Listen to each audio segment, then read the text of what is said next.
What is going on, guys? Welcome to your, 67th C++ tutorial. And in this tutorial, I'm going to be teaching you guys how to read custom data. So in the last tutorial, what we did is, let me scroll to my desktop, Watermelon. We created this players text file, and what it did is basically allowed us to create our own custom file structure. And what we did is we were making our computer game with a bunch of different players. We gave them an integer as the ID number, a name, which was a string, and their bank account, which was of course a double. So now we have all our data right here, and it's laid out in a very specific way. No other program could really understand what this data is used for except our program. So now that we have that data, we need to be able to read it specifically in our own custom way.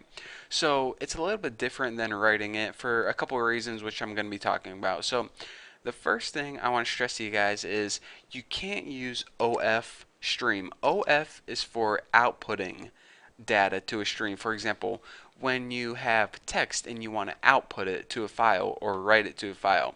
Whenever you want to read data in from a file, you need IF stream. This allows you to take data from a file and read it into, the computer's memory or whatever. So it's the opposite of OF stream. OF is for writing data to a file. IF is for reading data from a file. So then you go ahead and create your file object. I'm just going to name mine the file. And then, of course, is a constructor, optional constructor. It can take the name of that file. So players.text was the name of that file. Again, you can either create the text file document, or excuse me, what am I going to say? The file object on one line of code or break it up into two. I always like to put it on one line of code, just like when we were writing to a file. So aside from that, what we're going to be doing is we're going to be reading the data from that document.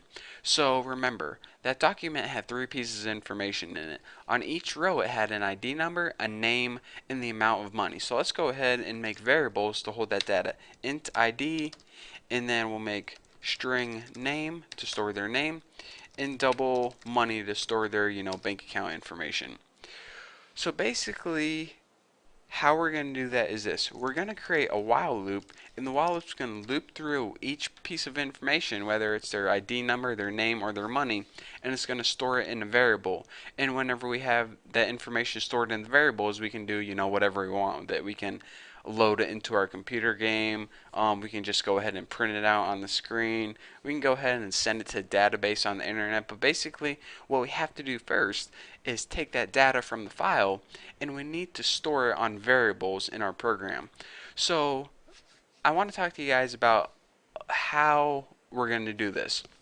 Remember I said in the last tutorial that every file has an end of file marker, and C++ pretty much is going to run this program until it gets to the end of file marker, and then when it gets to the end, it's going to return something called a null pointer. So let me go ahead and actually code this, and then I can explain what I'm talking about. So just like before, whenever you use like CIN to get information from the keyboard, and then you could store it in variables like this. Well, now we're getting information from the file. So we go ahead and type the file, and that's where the information is coming from, and we're going to store in ID, the first piece of information, and the second piece of information we're going to store in name, and the third piece of information we're going to store in money. So it's basically going to loop through this while loop, and it's going to look at the file each time, and every time it gets to a new piece of information, it's going to store an ID, name, and money. Now, let me say this. Whenever you're working with files, there's something called a file pointer. And let me go ahead and open my document again, and I could probably show it to you guys really easily. Where's it? Watermelon players. So whenever you're working with files, you have something called a file pointer. Now the job of this file pointer is to keep track of where in the file C++ is working with. So what it's going to do is this file pointer, let me go ahead and skinny out my program a little bit, is going to start at the very beginning. And by the way, the end of file pointer is what right there where my cursor is. But anyways, your file pointer always starts at the very beginning. What this loop is going to do right now is it's going to read the first piece of information. So it's going to see right there, that's the first piece of information. that number 1 right there is what I want to store in ID. So next it says, alright, this next piece of information store in name. So it's going to scroll, the file pointer is going to go to this next piece of information, and it's going to see this one right here, Bucky, should be stored in name. And then it's going to say, alright, now the next piece of information, which is this right here, I'm supposed to store this in the variable money. So that's what's going to happen the first time this program loops through. So the next time it loops through, the file pointer is going to be right here. So that's why we didn't have to change any line of code right here, because we're working with the same object, yet it knows the next piece of information is this too, because the file pointer, the next time this loop runs, is going to be at the beginning of the next line, or at the end of this line, pretty much the same spot. So that is how the file pointer is going to be working. And by the way, it actually is called the file pointer, so you know I'm not making that up. So that's why this loop is going to run fine each time. So now that we have the correct pieces of information stored in ID, name, and money, we can just go ahead and, if we were making a game or something, we would want to load them into the game. But for now, let's just go ahead and print them out on the screen. So cout, print out ID, and then go ahead and I'm going to make a comma separated list instead of, spaces, because, if you're working with Excel, well, never mind. They use comma separated list, but anyways, I just like how it looks. So the next piece of information is name, and I'm just going to add a comma right there. And lastly, what is it? Money. So after this, I'm just going to go ahead and end that line, and whenever you run this program, it should work just fine.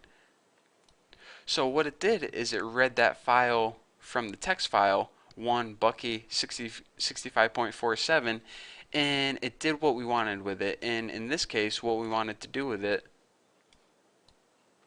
is just output it on the screen. So we said, alright, now that we have the information, output the ID, and then a comma, and then Bucky, and then a comma, and then money, and then end of the line. So it goes to a new line.